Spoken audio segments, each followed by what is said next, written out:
So hi guys, for today's vlog, syempre mag-aayos muna tayo ng mukha bago ang ating tindahan.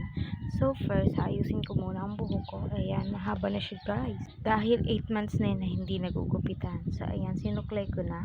Suklay lang ng suklay habang matanggal ang mga buhol na buhok. So ayan, pakit muna tayo sa camera guys. At ayan yung side ng buhok ko. Ayan, side pa lang yan ha. Medyo ano na siya, curly. Ayan. Pero mahaba na siya guys. 8 months na kasi siyang na-reband.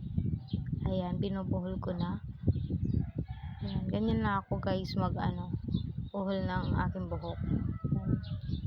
Feeling maganda ang person. At ayan, i-flex ko ang aking clip. Na 3 days pa lang, ay sira na. Nabili ko lang naman yan sa Naga guys. 35 pesos only. So, ayan. Bakit muna. And next, gagamit tayo ng Ashley lipstick. So, apply na natin. Bagay kaya.